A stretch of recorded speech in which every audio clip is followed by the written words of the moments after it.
Being from the Navajo Nation, I've seen a lot of crazy shit. Anyone not from here is most likely not to believe me. I have stories about skinwalkers, Kashina dolls coming to life, Bigfoot, werewolves, and some type of winged beast. But I think the most creepy one is one of my skinwalker stories. It's a bit of a read, but here we go. So, the story takes place in the early 2000s, when I was a teenager. My cousin had just had a baby, and her husband was called out for a job that would take a couple of weeks. My cousin asked if I would stay with her for the 2 weeks, to help her with the baby and work around the house. I was there for a few days, and everything was pretty uneventful, until the middle of the second week. At night, we would hear someone knocking on different sides of the trailer. Keep in mind the nearest neighbor was about 5 miles away. This continued for 3 nights in a row. The 4th night is when things take a turn for the worst. The night starts with the knocking, but it progresses to scratching. Worried that someone was trying to break in, I summoned the courage to go outside and confront whatever or whoever was messing with us. I only caught a shadow of whatever it was as it ran behind the trailer. I ran around, yelling at it, "You better run because I'm gonna call the cops," or something to that extent. It was so fast I almost couldn't believe it. As I chased it to the front of the trailer, it runs through the clothesline. This is where it gets even crazier. It ran towards a utility post and began to climb up it, clutching something in its hands. It begins the most eerie laugh I've ever heard. It jumps back down, dropping whatever it was holding, and runs towards the window of the trailer, as if to peek in. My cousin was inside holding the baby. I run to the window and look, and to my amazement, it had disappeared. I run inside and tell my cousin it's gone. Needless to say, we didn't sleep very well for the rest of the night. The next morning I go outside and look at the window where I had last seen it. I look at the ground and see bare footprints. However, these were no ordinary footprints. The best way I can describe it was a human footprint with claws, like a dog or a wolf.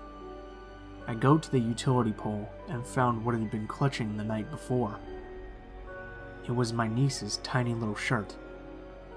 It goes without saying we spent the next few days in the safety of my mother's home off the reservation.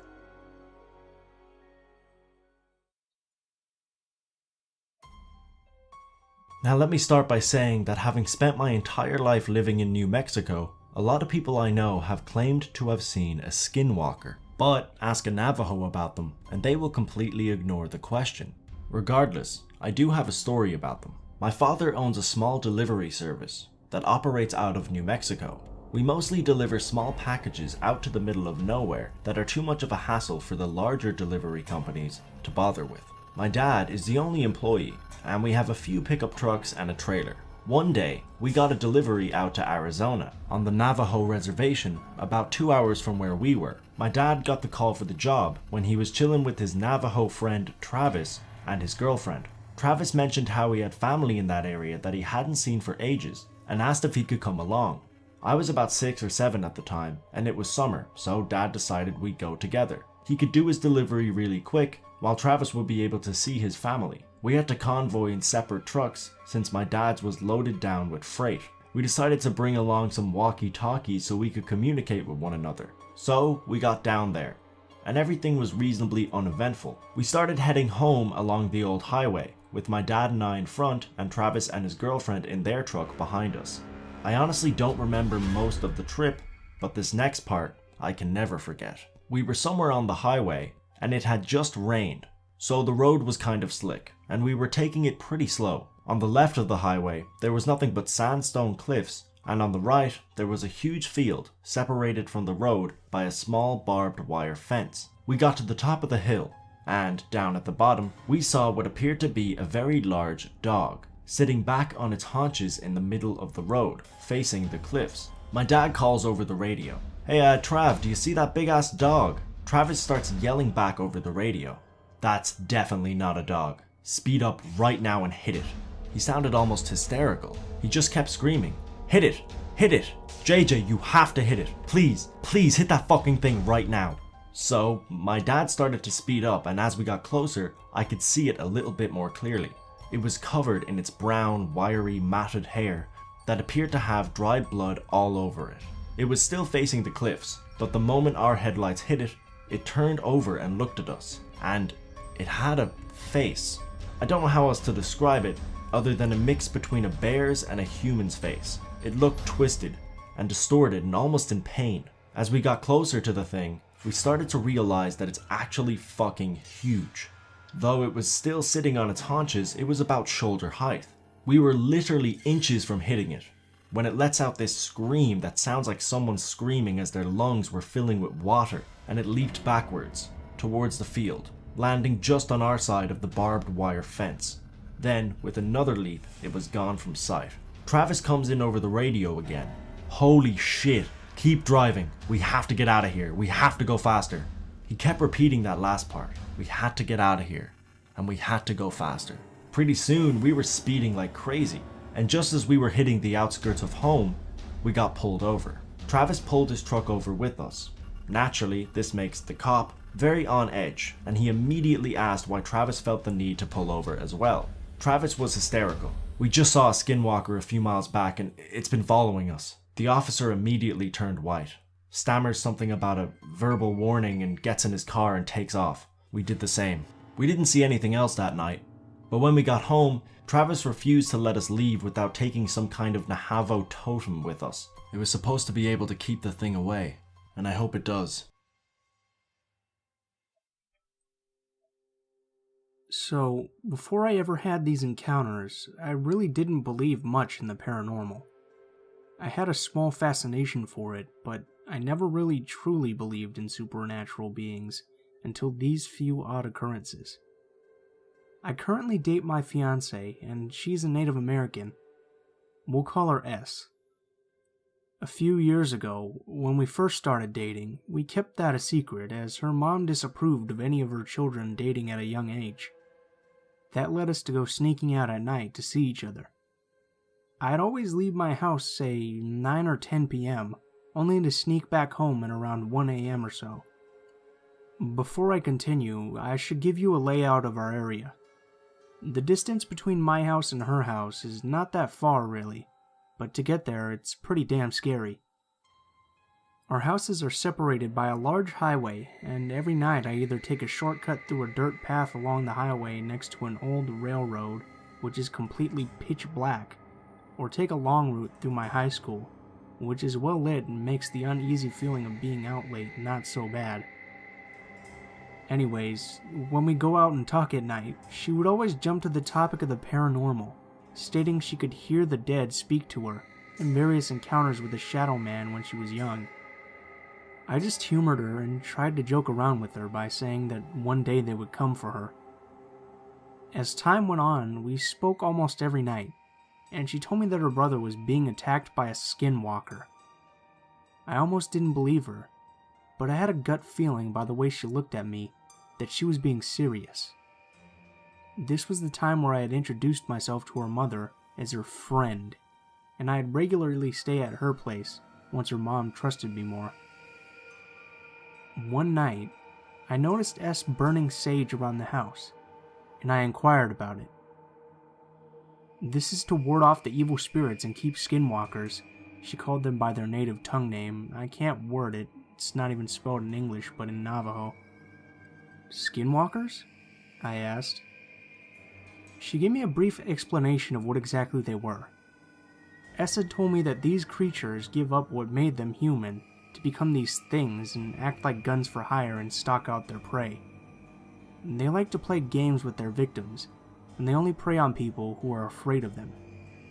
They like to initiate their game by whistling 2 extremely loud whistles and announce their presence that way. S claimed that their whistling can be heard from miles away. I just called bullshit and told her nothing was going to happen to them. Few nights of them doing this nightly routine, and one night I came over and noticed S hadn't burned any sage. S always did the routine burning around 8 or 9 p.m.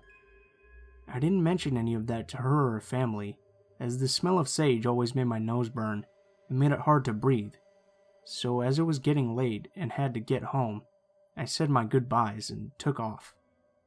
So when I get to the end of S's street, you end up at a T-bone intersection on a semi-main road to the north of the road that leads to the highway, south of more neighborhoods. I lived northeast from her place, so naturally when I get to the intersection, I cross the street and head north. But as I got to the end of S's neighborhood, I hear it. 2 very loud, distinct whistles cut through the night and send chills down my spine.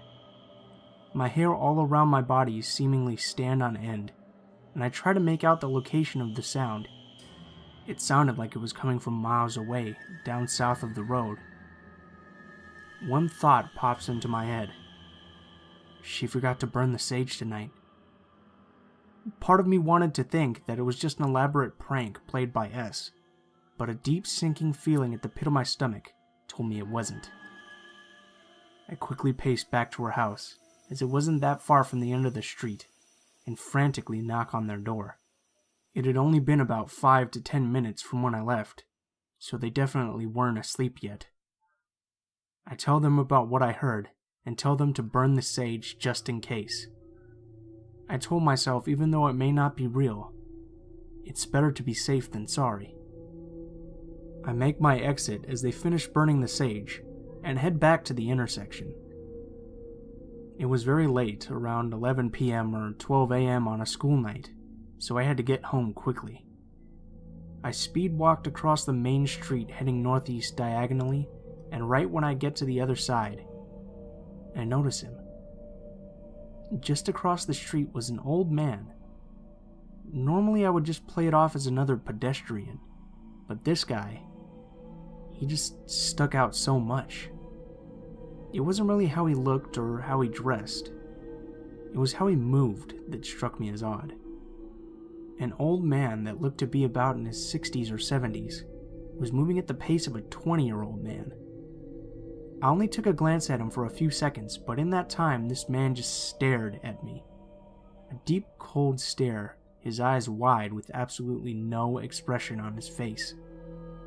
Just a flat face, no furrowed brows, nothing.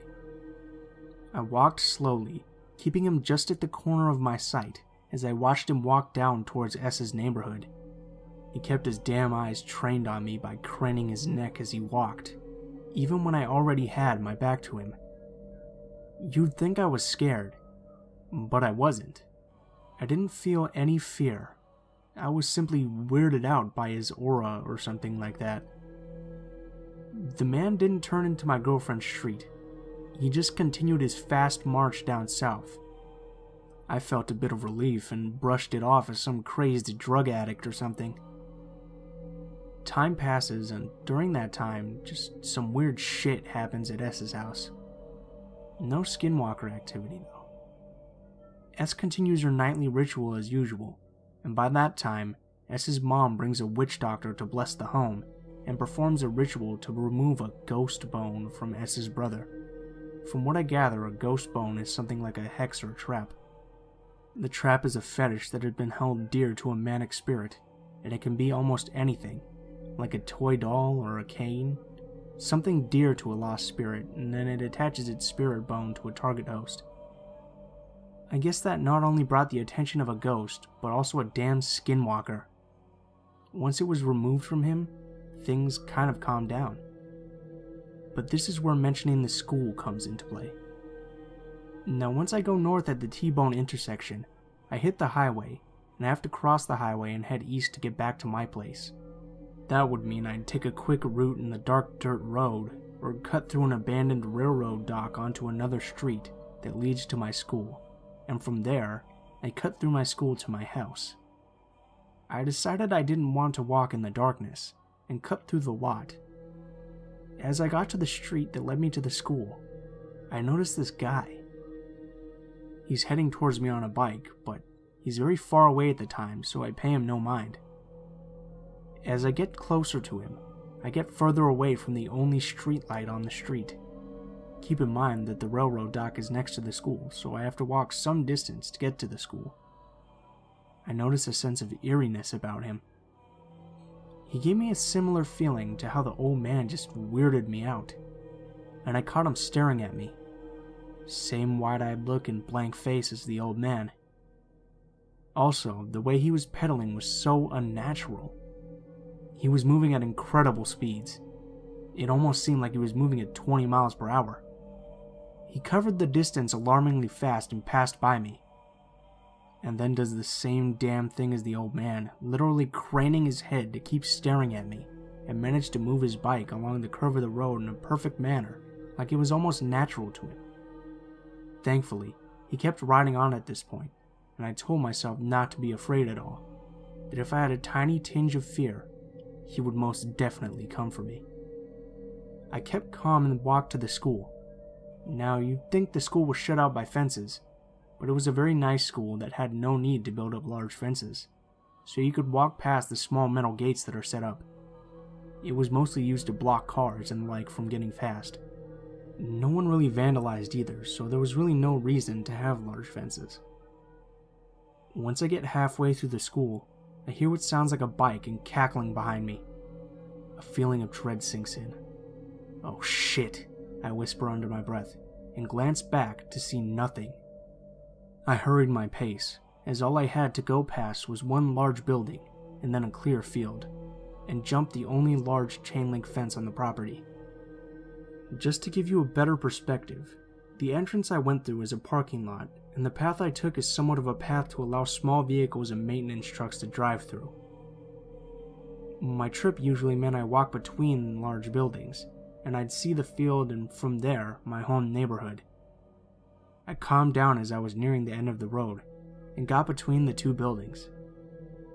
As you get to them, there's a large open area with tables and chairs to eat lunch, and it's not too well lit out there.